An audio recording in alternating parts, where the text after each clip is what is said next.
Vor einem Jahr habe ich mich selbstständig gemacht und dann kam alles anders.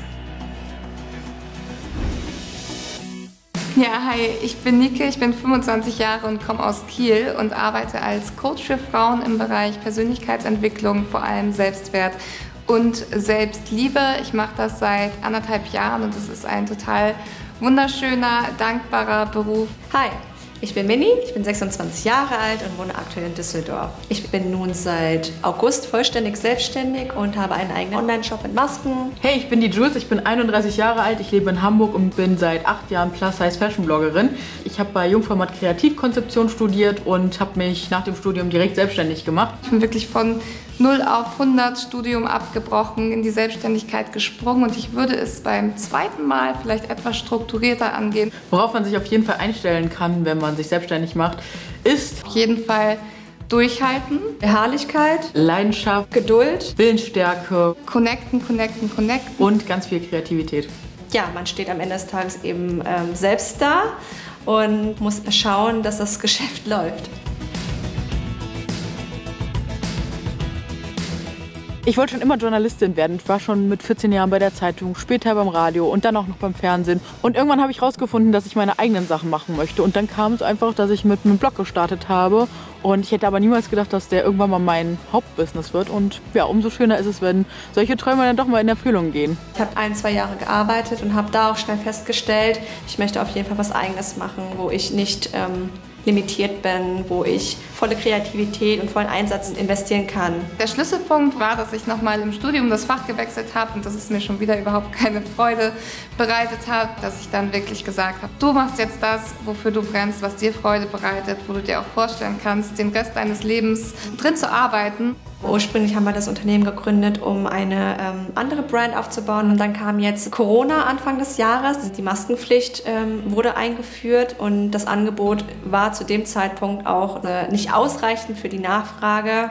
Letzten Endes haben wir dann überlegt, hey, warum bieten wir das nicht an? Und dann haben wir echt von heute auf morgen einen Online-Shop aufgezogen und mein Leben hat sich komplett verändert. Quick-Tipps fürs Marketing, Online-Kurse, sich belesen und auch praktische Erfahrung. Das wird auch die ersten Male eventuell nicht funktionieren, aber es wird mit der Zeit. Das Schöne ist, dass man als Content Creator von überall aus arbeiten kann. Das Einzige, was man braucht, ist so ein bisschen Technik, sein Handy, den eigenen Verstand und dann kann man eigentlich schon ganz schnell loslegen.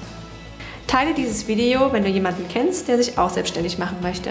Ich mache das Ganze in Coachings, Workshops, Retreats und auch Online-Kursen. Ich habe schon viele skurrile Anfragen bekommen. Da gab es Menschen, die sich ein Personal Training gebucht haben und es als ein Date verstanden haben. Das ist auch der Grund, weshalb ich mich dann dazu entschieden habe, nur mit Frauen zu arbeiten. Meine skurrilste Jobanfrage war vor knapp einem Jahr. Da hat mich ein Museum gefragt, ob ich nicht Lust hätte, da einen Make-up-Workshop zu geben. Und ich durfte nachts alleine in einem riesigen Museum, ganz verlassen, übernachten. Da war auch eine riesige Bibliothek, so richtig wie vor Die Schön und das Biest. Also es war einfach super skurril. Am meisten Angst habe ich eigentlich davor, dass, wenn andere Stricke reißen, dass ich in diesen Alltag, den ich zuvor auch hatte als Angestellte, nicht mehr so gut reinpasse. Für mich gibt es, glaube ich, wenig Anreize, nochmal in so einen klassischen 9-to-5-Job zu gehen. Weil ich einfach so eine Vision hinter dem habe, was ich mache, dass ich das unbedingt erfüllen möchte. Und das kann ich eben nicht, wenn ich irgendwo angestellt bin. Das Beste an meinem Job ist auf jeden Fall die Community, die hinter mir steht und diese ganzen wundervollen Nachrichten, die ich immer wieder bekomme, dass ich Frauen motiviere, mehr zu sich zu stehen. Das Schönste an meinem Job ist auf jeden Fall diese ganze Positivität und Dankbarkeit der Frauen, mit denen ich zusammenarbeite. Und das Schwierigste ist eigentlich die berufliche und private Trennung, also dass ich für mich klar differenziere zwischen jetzt ist Arbeit und jetzt ist Feierabend. Ich persönlich kann relativ gut abschalten. Ich weiß einfach, wenn es zu viel wird, dann höre ich auf. Früher habe ich immer gedacht, ich kann keinen Urlaub machen, weil mein Job einfach jeden Tag stattfindet. Aber mittlerweile habe ich gelernt, dass es super wichtig ist, sich auch mal Auszeiten zu nehmen. Das, was schwierig ist, ist Selbstdisziplin und auch die Aufgaben zu erledigen. Die größte Herausforderung sind auf jeden Fall die negativen und Hate-Kommentare. Ja, das ist schon eine Challenge, aber der stelle ich mich gerne, weil ich weiß, wie vielen Frauen ich dadurch auch helfen kann.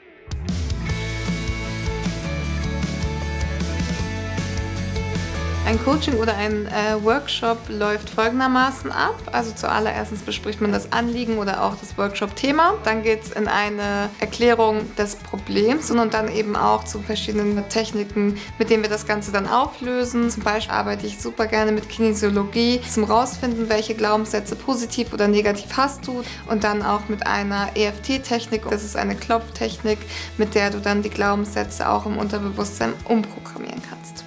Wenn man einen Beitrag erstellen möchte, dann sollte man auf jeden Fall vorher darauf achten, dass man sich schon mal darüber Gedanken gemacht hat, so was ist das Konzept dahinter, dann vielleicht auch mal vorher ein bisschen recherchiert hat, welche Themen gehen in die Richtung. Ja, dann macht man ein Foto, dann recherchiert man passende Hashtags, dann fügt man alles zusammen, lädt es hoch und so entsteht eigentlich immer ein Post.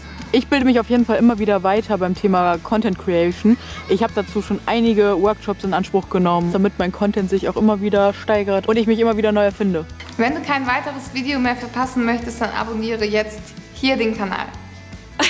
Die größte Hürde, ich weiß gar nicht, ob ich das sagen darf. Mein Bürokratie-Endgegner ist auf jeden Fall diese kleine Zettelwirtschaft, die man am Ende des Monats immer hat. Rechnung und Steuern.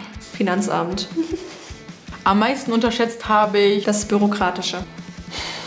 Die Reaktion im Außen, den Gegenwind, den man auch bekommt, wenn man dann die Entscheidung für sich trifft. wie viel Steuer man am Ende zahlen muss. Ein guter Tipp, um Steuern zu sparen, ist für sich und sein Unternehmen von vornherein die richtige Rechtsform zu wählen. In meinem Job gab es mit Sicherheit schon einige Momente, in denen ich hätte denken können, oh, ich werfe jetzt lieber das Handtuch. Aber was mir dann immer hilft, ist nochmal diese große Vision und das Bigger Picture dahinter zu sehen. Das hat sich relativ schnell wieder erledigt, nachdem wir dann eben auch die ersten Erfolge gesehen haben. Mein Tipp an dich, wenn du mal hinterfragt wirst in deiner Dienstleistung oder deinem Produkt und warum Leute denn dafür Geld bezahlen sollten, ist auf jeden Fall, dass du dich wirklich in dein Produkt verliebst und wirklich sagst, hey, ich sehe den Wert dahinter so sehr und ich weiß genau, es bewegt die Menschen, es erreicht die Menschen und egal, was im Außen darüber gesagt wird, es ist diesen Preis auf jeden Fall wert.